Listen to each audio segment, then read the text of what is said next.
Olá pessoal, tudo bem? Eu sou o professor Nilo Diniz e hoje nós damos continuidade à aula sobre o declínio do Império Romano.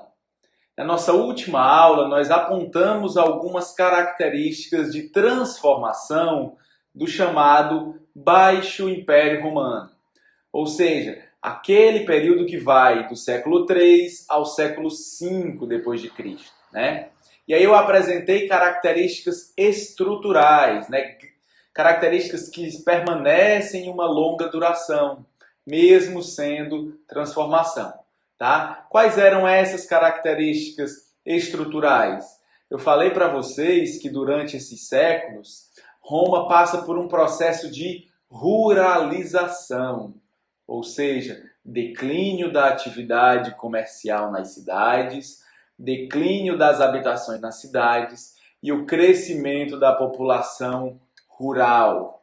Nesse processo foi muito importante, né, o declínio da mão de obra escrava e a ascensão do que nós chamamos de colonato, um novo contrato, uma nova relação de trabalho, onde o indivíduo se sujeitava a trabalhar na terra de um proprietário em troca de proteção, tá?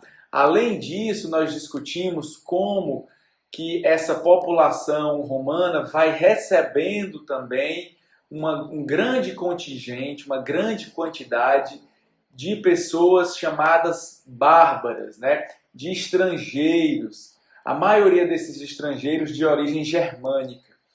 E por que é que eles aceitam a entrada desses germanos?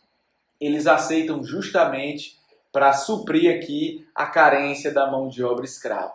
Então, os germanos eles entram, né, na sociedade através da criação de federações, ou seja, né, da criação de territórios autônomos, mas com o tempo eles começam a se relacionar com os romanos e essa sociedade vai se transformando, né? Ela vai se miscigenando, tá? É isso que a gente viu na aula passada. Na aula de hoje, nós vamos tentar perceber alguns elementos políticos dessa Roma imperial. Como é que a Roma imperial ela faz uma série de reformas administrativas na intenção de manter a unidade política, de manter o controle por um território tão vasto. Nem que para isso seja necessário repartir esse território, né, abrir mão do poder central do imperador, mas como formas de garantir aqui a permanência da constituição de todo esse território, né, garantir ao território na sua integralidade, tá bom? Então é isso que a gente vai dar uma olhadinha hoje. E aí, dentro desse processo de reformas, eu chamo a atenção de vocês, primeiramente, para a reforma do Diocleciano, que acontece lá em 293 depois de Cristo, tá? Ali no finalzinho do século III depois de Cristo. E aí, o que é que o Diocleciano ele faz? Percebendo a dificuldade de manter o poder num território tão vasto, tão grande, né? A dificuldade de comunicação, de manter a autoridade do imperador, ele resolve dividir esse território em 4 partes, tá? Ele cria o que a gente chama de tetrarquia, né? Tetra, 4, o arquia aqui, poder. Então, o poder dividido em 4, tá? E aí, desde então, né, existe uma certa disputa entre o regente, o governante de cada território, para recentralizar esse poder político de Roma, tá? E aí um desses chefes é justamente o Constantino. O Constantino ele vai tentar, né, através de guerra, reunificar o território. Ele vai guerrear contra os outros chefes, tá?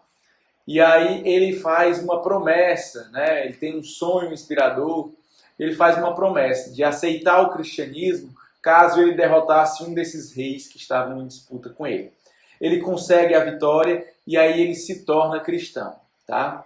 Então, em 1313, o Constantino ele faz uma outra reforma também nesse Império Romano, né? Que ele se converte primeiramente ao cristianismo e depois, através do Édito de Milão, ele vai proibir a perseguição religiosa aos cristãos, né? Ele vai legalizar o culto cristão. tá? Uma vez que ele próprio era cristão, né? E aí nós temos uma nova configuração que é a permissão do culto cristão, tá? Depois nós temos o Teodósio. O Teodósio ele é muito importante porque em 380 depois de Cristo, ele torna essa religião cristã a religião oficial, tá? Então o culto oficial passa a ser agora o culto cristão, né? Enquanto isso ele proíbe os outros cultos, né? Aqueles cultos denominados de pagãos, assim chamados de pagãos, vão ser proibidos no Império Romano, tá? E em 395 depois de Cristo também, né? Ele agora faz uma divisão do território romano em duas partes. Vamos entender aqui como é que o Teodósio ele divide esse Império Romano, né? Ele vai dividir no que ele chama de Império Romano do Ocidente e o Império Romano do Oriente. O Império Romano do Ocidente, ele fica pertencendo, então, ao Honório, um dos filhos de Teodósio. Enquanto que o Império Romano do Oriente passa a pertencer ao Acádio, outro filho do Teodósio, tá? Então, essa divisão, nós temos aqui o território completo, só para a gente entender, do que era a Roma Antiga na sua máxima extensão, tá? E aí depois esse mesmo território é agora dividido em Império Romano do Ocidente e Império Romano do Oriente. Essa divisão ela traz algumas características. O que é que a gente pode destacar?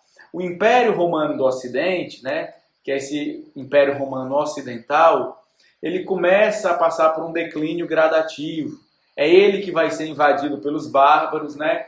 É sobre o Império Romano do Ocidente que se monta essa sociedade medieval, que a gente vai estudar em seguida, tá?